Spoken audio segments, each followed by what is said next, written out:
Olá, pessoal, tudo bem? Estamos aqui pela Vale TV para mais um programa As Pessoas Inspiram. E hoje, gente, a pauta é cinema. Hoje eu tenho uma convidada super especial, que é a Daniela Israel, vou chamar ela já aqui, né? Seja bem-vinda, Dani. Olá, tudo bom? Obrigada pelo convite.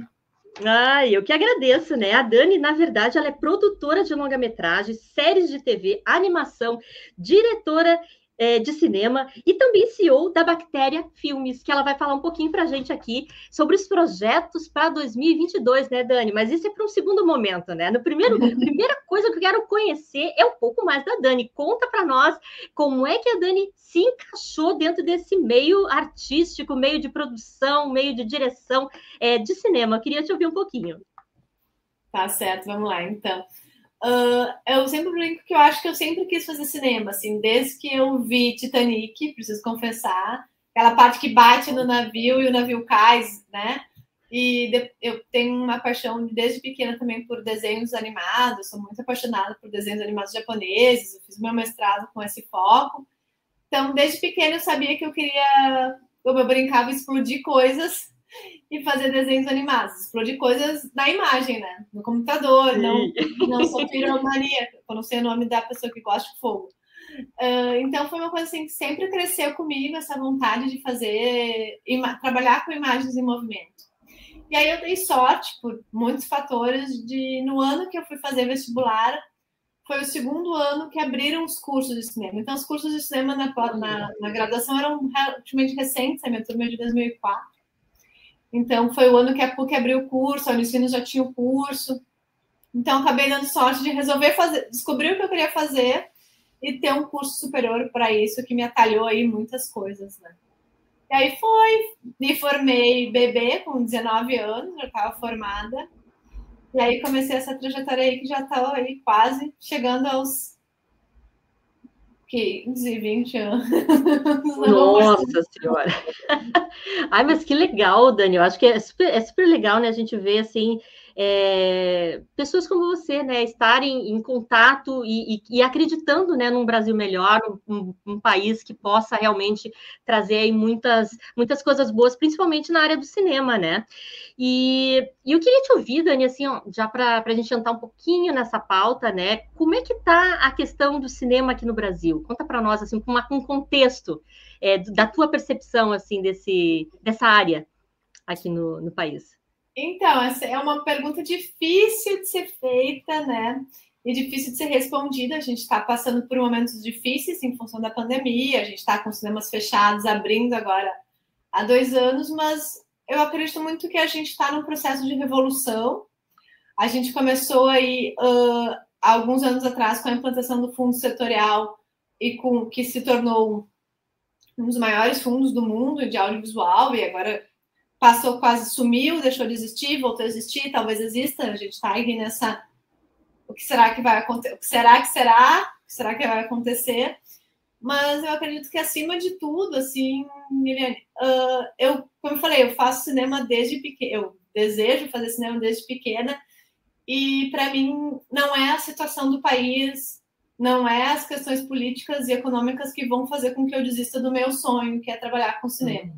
Então, se me perguntam como é que está o cinema hoje, eu diria que está difícil, está num momento delicado. Há muitos jogos de poderes envolvendo, por exemplo, a gente está vivendo, a gente viveu agora, né? Está vivendo, enfim, o restinho da pandemia, mas em plena pandemia, a sabatina do Congresso demorou 2 horas para entrevistar os possíveis presidentes da Anvisa, né? No meio de uma pandemia. E os possíveis presidentes da Ancine, que é a Agência Nacional de Cinema, eles demoraram quase 4 horas. Então, tu vê que mesmo numa pandemia, a gente está, em termos de país, estudando e discutindo as nossas políticas públicas e como avançar, né, e como superar os desafios que acontecem, são do jogo, para a gente fazer cinema. Então, o cinema está num momento de luta, se me perguntar, né? Está num momento de luta, num momento de garra, num momento de muita resistência. E eu acredito que quem for ficar no Brasil, que eu estou vendo, né, uma debandada de talentos, então quem for ficar no Brasil, eu acredito que a gente vai encontrar tão logo possível um campo mais fértil, porque a arte sempre sobrevive, né?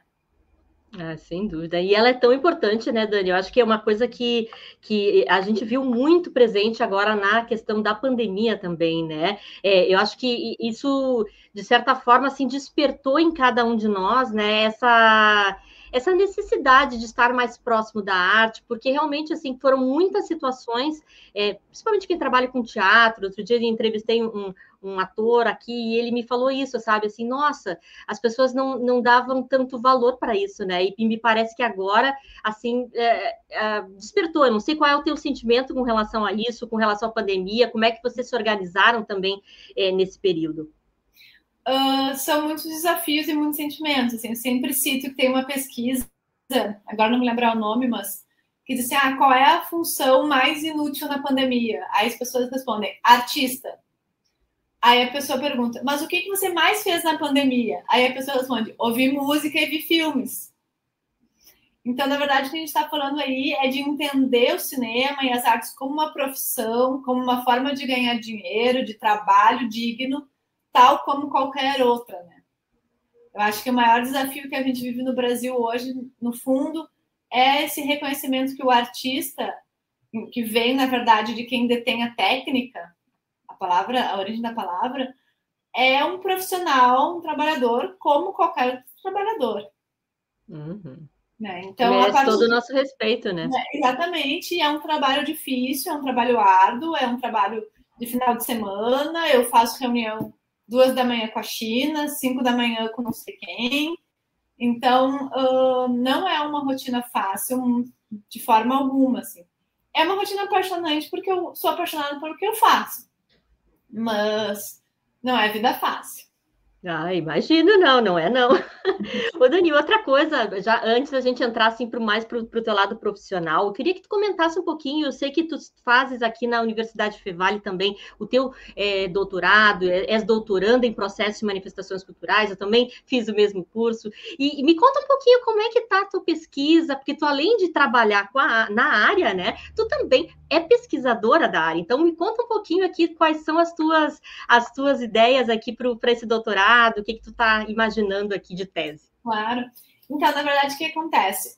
Eu sou formada em cinema, né? E eu trabalho a maior parte do tempo como produtora, mas eu tenho alguns projetos e um olhar muito carinhoso para filmes que eu sou diretora também, que aí tem um movimento artístico um pouquinho maior.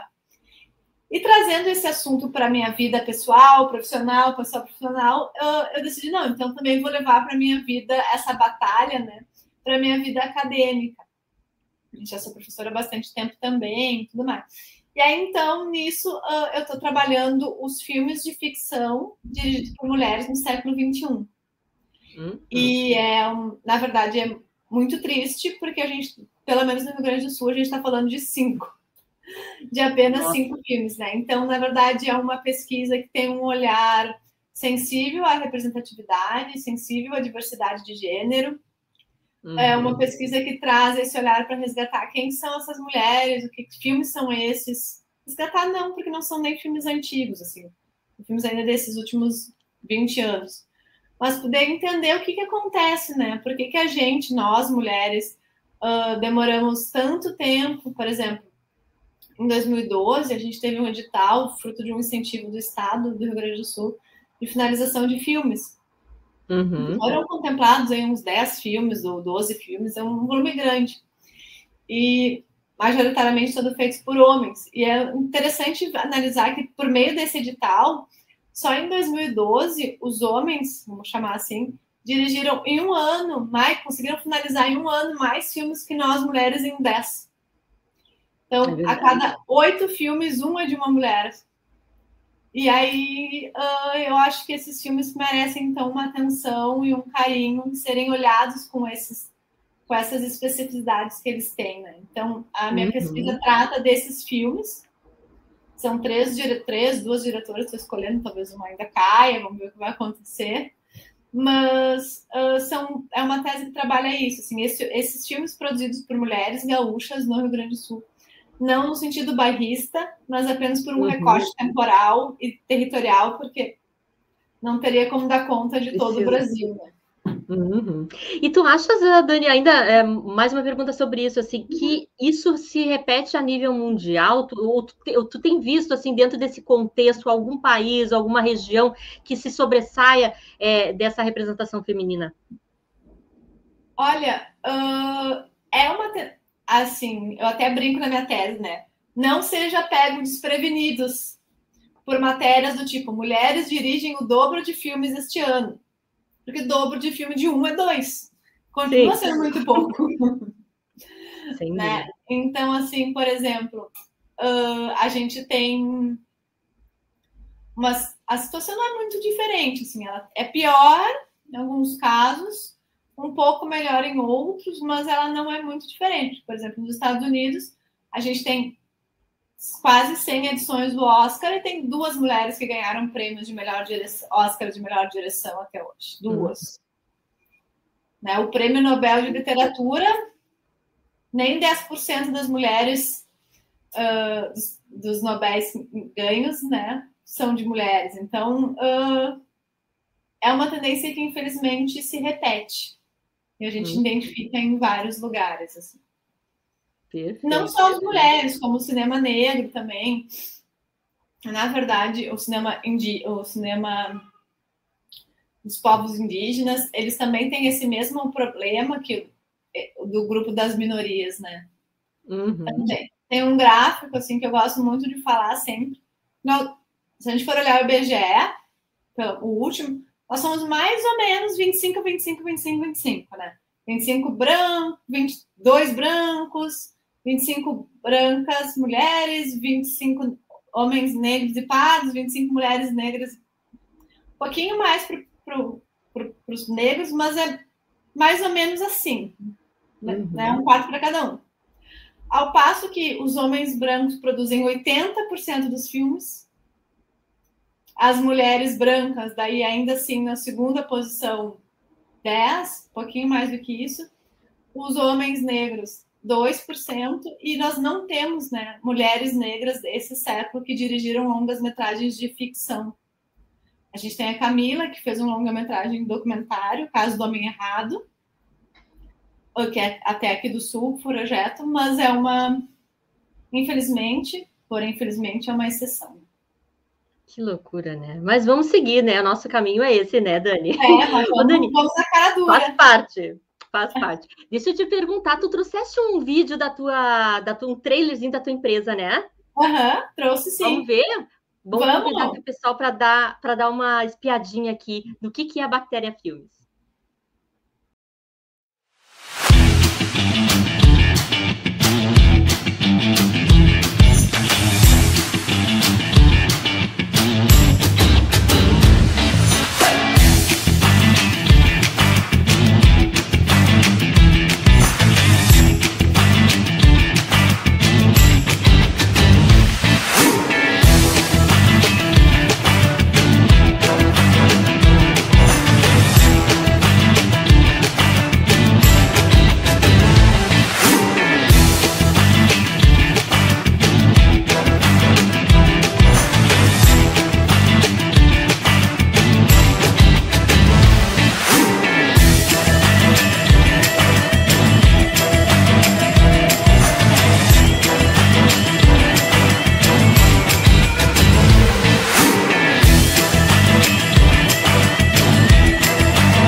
E aí, olha só que máximo, Dani. Conta para nós um pouquinho desse teu projeto, então, como CEO na Bactéria Filmes.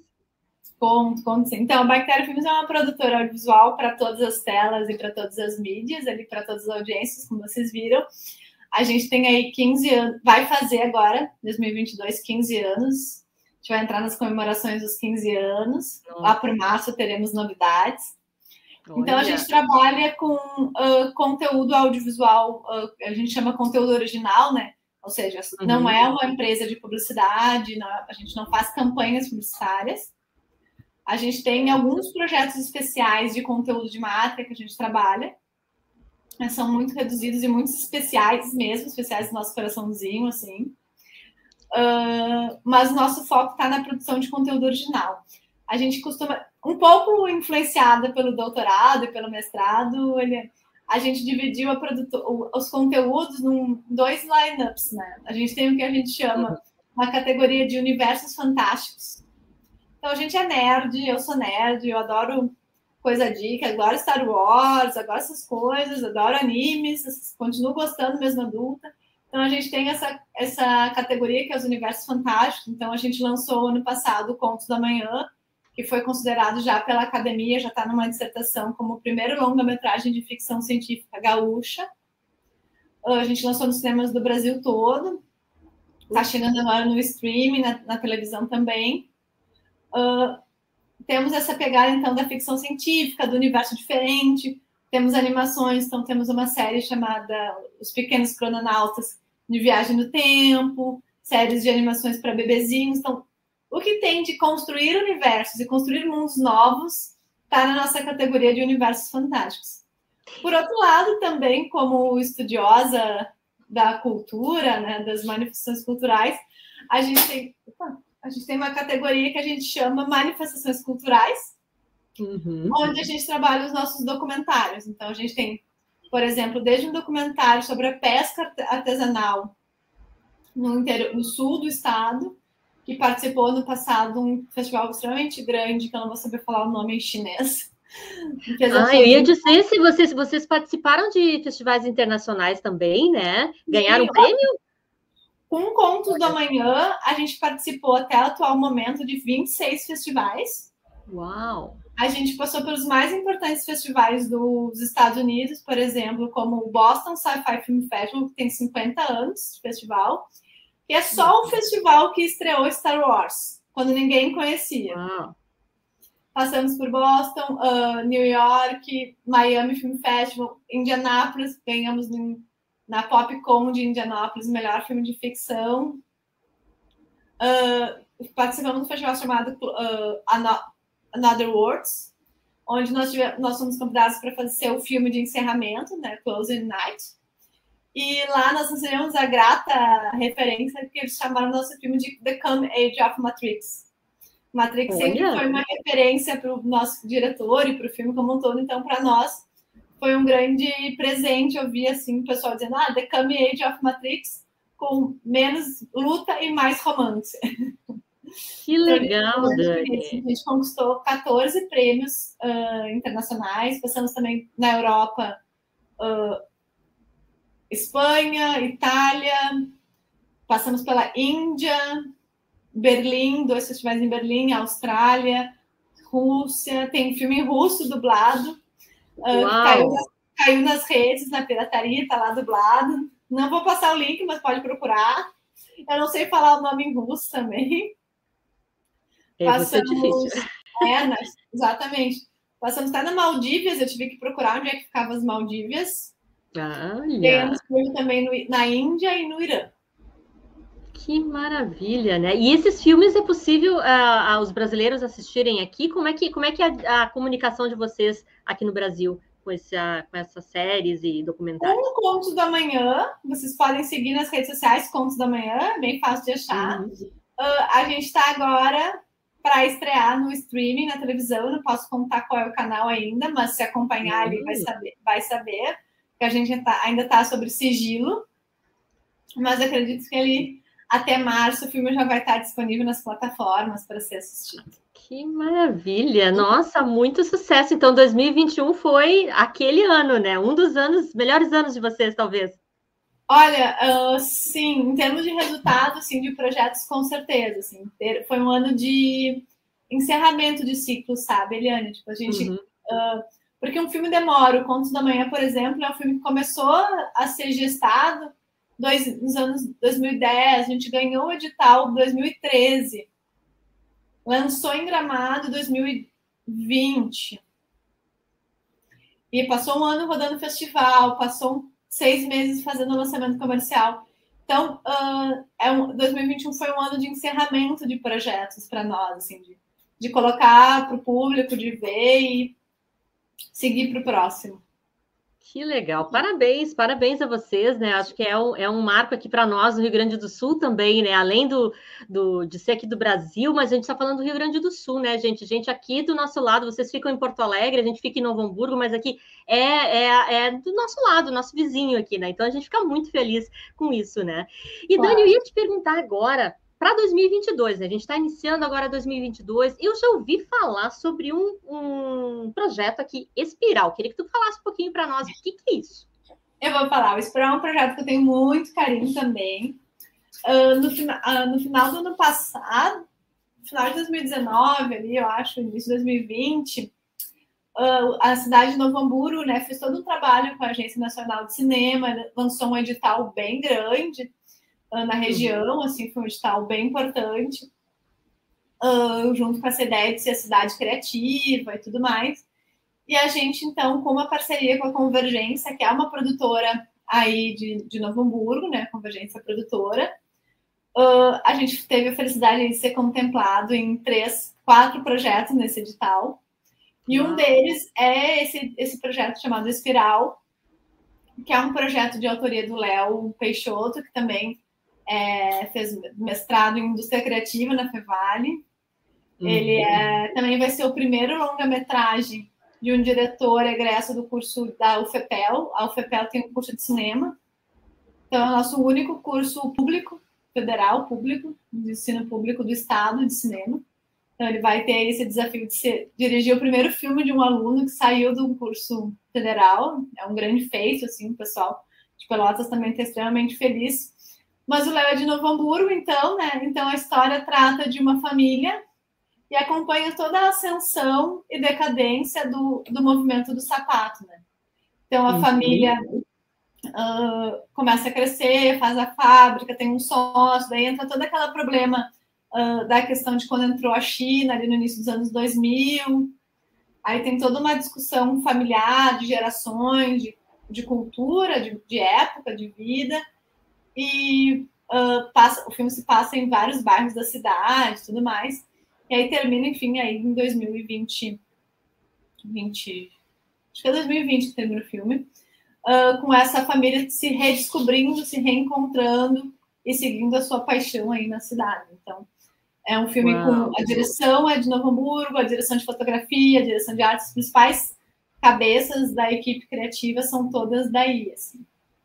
Que maravilha, notícia ótima, então, para a gente iniciar esse ano, né, Dani, com esse documentário. É documentário? Posso dizer um projeto? Não, esse é uma ficção, esse é um filme de ficção. É uma ficção mesmo, um filme de ficção, olha só, em Novo Hamburgo, gente, a gente às vezes não sabe que tem, né? Então, aqui, ó, esse programa é justamente para isso, para mostrar para vocês que tem muita gente fazendo coisa boa aqui na nossa cidade, na nossa região, né? E tem mais um projeto, né, Dani, que eu queria que tu falasse ainda para a gente, que é o Jardim da Rua 13. O que é o Jardim da Rua 13? Então, tu lembra, Eliane, quando tu era pequena e tu cantava as músicas do Cravo, Brigou com a Rosa? Sim, lembro. A Dona Aranha, que era teimosa e subia pela parede. Uhum. Então, o Jardim da Rua 13 é uma releitura da música do Cravo, quando brigou com a Rosa. Então, a gente conta, através de uma versão nova, o que seria essa história, né? Por que o Cravo brigou com a Rosa, afinal? O que aconteceu? É verdade. Por que eles brigaram? Então, a gente tem aí um filme infantil, de animação, um musical, né? A gente vai ter inúmeras cantigas, nossas cantigas tradicionais vão estar na história. Ele vai contando que, na verdade, o motivo dessa briga toda é a aranha, né? Foi a aranha. Então, a aranha, ela é uma jovem aranha, a gente chama ela de aranhosa, por enquanto. É uma jovem um pouco ciumenta, assim, que cresceu sem afeto familiar e que ela resolveu que ela quer ser a única estrela do jardim. O problema é que ela não sabe cantar. Coitada, ela não sabe cantar. E aí, em vez dela ir treinar, ela ir ensaiar, ela ir melhorar a sua habilidade, porque a gente acredita que a música, assim como qualquer outra manifestação artística, não é dom, tu não baixa e sai cantando, tem que treinar, tem que estudar, tem que trabalhar, tem que praticar. A música é a mesma coisa. Então, em vez dela fazer isso, que é o caminho mais difícil, ela resolve que a solução para ela ser estrela do jardim é ela acabar com os cantores principais, que é a dupla de cantores, que é o Cravo e a Rosa. Ela faz uma maracutaia lá, faz o Cravo, então, brigar com a Rosa, para se tornar, então, a estrela do jardim. O problema, claro, é que ela não sabe cantar. Nesse meio do caminho, então, a música fica ameaçada parar de existir. Né? E aí ela vai ter que, então, entender os erros, pedir desculpa e pedir ajuda para quem ela prejudicou para poder salvar o jardim. Muito legal, muito legal. E é bem variado, né, o trabalho de vocês, Dani, assim, me parece, tem para adulto, tem para adolescente, tem para crianças, né? Eu acho que é super legal, né, essa poder trabalhar com esses públicos também, que são públicos muito distintos, né, e requerem também um olhar, né, da produção, um olhar da direção um pouco diferente, né? E uma outra coisa que eu queria te perguntar, que eu acho que tu vai concordar comigo, é que a gente não faz nada sozinhos, né? Nesses projetos, provavelmente, você já também tem essas parcerias, né, que nos ajudam, né? Claro, o Jardim da Rua 13 é uma parceria criativa minha e da Viviane Jugueiro. A Viviane Jugueiro é uma pós-doutora, está fazendo agora doutorado na Noruega. Pós-doutorado, né, no caso. Uhum. Eu tenho um trabalho aí de mais de 30 anos na dramaturgia negra, uma pessoa extremamente respeitada. A gente trabalha juntos há 15... Ontem a gente fez os capos, há 15 anos que a gente trabalha juntos também. É uma coprodução, o Jardim da Rua 13 é uma coprodução entre 3 produtoras brasileiras, a Bactéria Filmes, a Drusila Content e a Armazém, e uma coprodutora uruguaia, que é a Circular Mídia, de Ponta del Este, e uma grande parceira que fez o projeto também ser possível, que é a Universidade Fevale, que é onde será exibido pela primeira vez o filme. Então, realmente, sem todo mundo junto, a gente não ia conseguir, né? Eu brinco assim, como eu sou de humanas, eu tenho o seguinte cálculo, eu acredito que somando pessoas, a gente multiplica resultados. Sem dúvida, concordo plenamente contigo, tá, Dani? Sem dúvida nenhuma, é assim mesmo que funciona. E a gente já está chegando aqui no final, Dani. Eu queria que tu deixasse uma mensagem aqui para o pessoal que quer se aventurar um pouco nessa área, né? Não conhece, enfim, como é que faz? Dá teu depoimento aqui positivo, né, para quem quer iniciar esses projetos. E também as redes sociais, enfim, se alguém quiser saber um pouco mais da Bactéria Filmes, falar contigo, como é que faz? Tá, vou começar essa parte porque é mais fácil, não vou esquecer. Se quiser falar comigo é muito fácil, pode me achar no LinkedIn, Daniela Israel, talvez tenha uma variação de Daniela para Dani, porque sabe como é? Daniela parece que estão brigados comigo. Então, pode me achar no LinkedIn, pode me achar no Instagram, é bem fácil, Dani Israel. A Bactéria Filmes é a mesma coisa, bacteriafilmes.com, é o nosso .com.br, é o nosso site. Meu e-mail, se quiser falar comigo também é muito difícil, é dani@bacteriafilmes.com, bem facilzinho. E o recado é mais difícil, né? Agora vou deixar para o final. Mas eu estou numa fase que é meio clichê, sabe? Eu acho que o recado vai assim... eu costumo dizer assim, se alguém me perguntar se vale a pena fazer cinema no Brasil, eu vou dizer que não. Eu vou dizer que não. E se a pessoa dizer, mas... eu me olhar com uma carinha assim, né? Eu vou dizer, a não ser que tu queira. Porque se tu quiser, vale muito a pena. Mas tu tem que ter certeza que tu quer.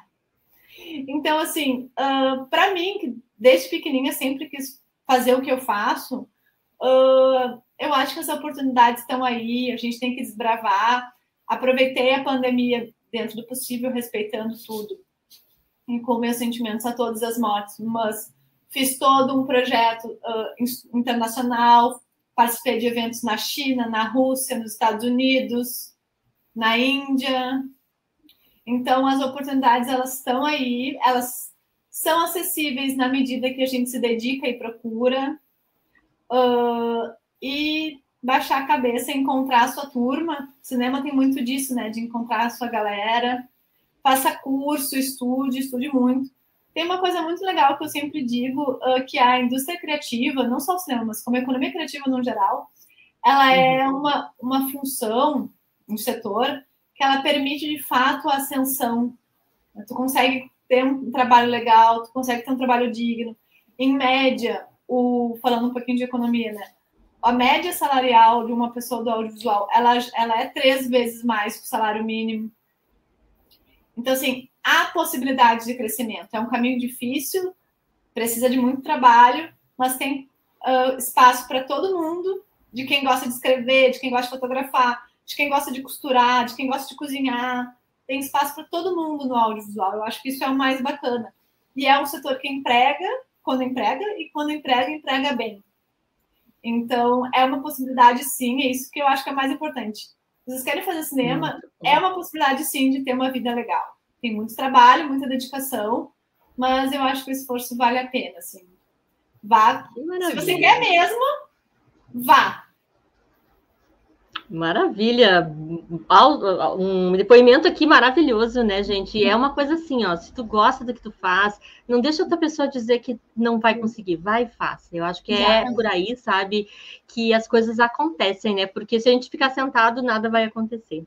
E eu termino aqui mais um programa As Pessoas Inspiram, juntamente com a Dani Israel, que nos falou bastante sobre a área do cinema, né, de produção, de direção, enfim, da arte aqui no Brasil. Eu agradeço mais uma vez a ela e as pessoas que estão aqui com a gente pela Vale TV. Tchau, tchau. Obrigada. Tchau, gente.